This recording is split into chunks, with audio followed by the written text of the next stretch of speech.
Hey, what's up guys? This is Anthony from Anthony's Customs, and for this review, we are looking at the Jakks Pacific Sonic the Hedgehog Metal Sonic. This is the 4-inch figure, roughly, that's the line it's part of, and it's been a pretty fun line so far for the, I guess they're like 12 bucks now or something like that. I don't know, they cost different prices depending on where you go, but let's say that I've seen them as low as $9 to $12 figures. It's a pretty fun line, and we've had a good time reviewing it so far, and you guys keep asking for more, so I'm going to review as many as I can get my hands on. And because the movie's coming out, so that should be a little bit of viewership. So, let's go ahead and get this guy off the stand and take a closer look. And this guy stands, let's say, I don't know, I'm going to try to do it so that there's no parallax for you guys so you can see. I'm going to call it 10 centimeters. That's like kind of a little bit lower than the very top of his spike. So 10 centimeters to the wherever, and that's going to be about 4 inches. So he's pretty much right at that 4-inch mark. So the line called it correctly. Let's see how he is up against Sonic. He's a little bit shorter, so Sonic seems a little bit taller than both Shadow and Metal Sonic. It's not by a whole lot, but it is there. A little bit of a height difference. You'll see at the end a photo with a few different figures included. I don't mind it. I don't think it's not far enough off that it's a big problem, so I think that's okay. Before we get into the rest of the review though, let's do a quick question of the day. If you had to pick between Shadow or Knuckles, who are you gonna pick? For me, Shadow, but then Knuckles is a close second, and then Sonic. If I had to list my top 3 Sonic-based characters, Shadow, Knuckles, Sonic. But I will pick Shadows over Knuckles to answer the question. Okay, let's talk about the aesthetic on this guy. It is all new sculpt work. That's pretty cool. I think they did a pretty good job with that. A lot of paint work on here is not bad. Like the torso here, those black lines are pretty good. Looks alright. The yellow's okay. The eyes look pretty nice.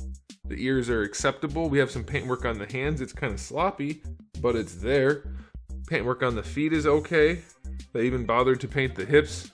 Like, it is not bad. For a $10 figure, it's not bad. It's on par with Marvel Legends. It's a little sloppier, I guess, but most Marvel Legends don't even have this much paint, so I'll take it. You wanted to paint this thing up to give it a good paint job despite the limited articulation.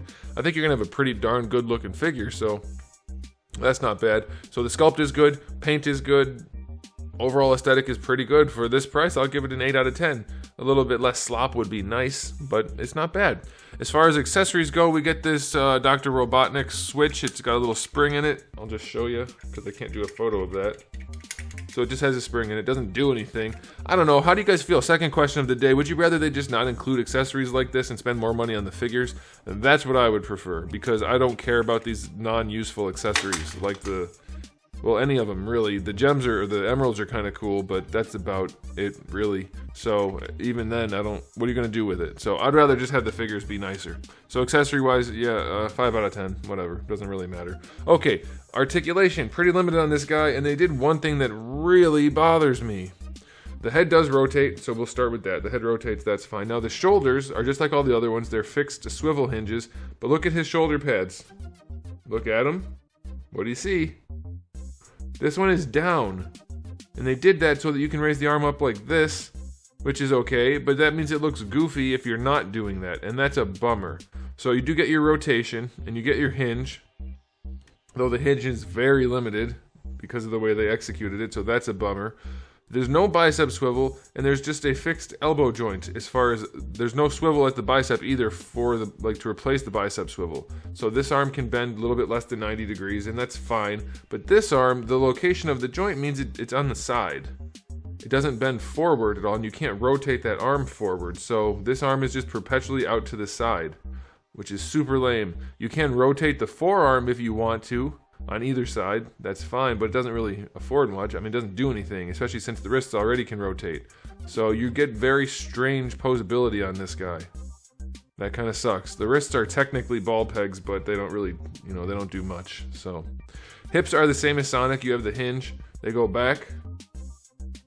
They go forward, and then you can rotate them around to go out to the side if you want to.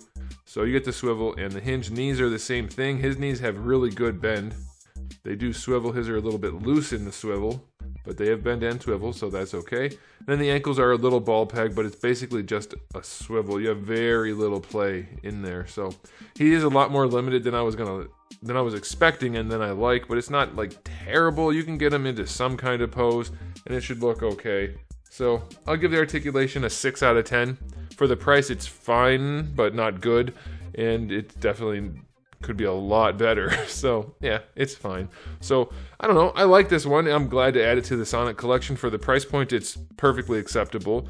It's not impressive though, and I'd like to be impressed at least a little bit at the price point. And I guess the only thing that's impressive here is that they have all unique sculpts, and they're pretty good. But really, the articulation's killing it. So I'm gonna give this guy a generous 7 out of 10. I don't like the limitations in the arms at all, and this guy has way too much limitation there. But overall, I'm satisfied. I think you guys will be too. Let me know how you feel about this line in the comment section below. Give the video a thumbs up if you liked it. Give it a thumbs down if you didn't. I forgot to say thanks for watching, so we'll slide that in right there. Editing? Nah, you guys don't need me to edit it to be in the right order.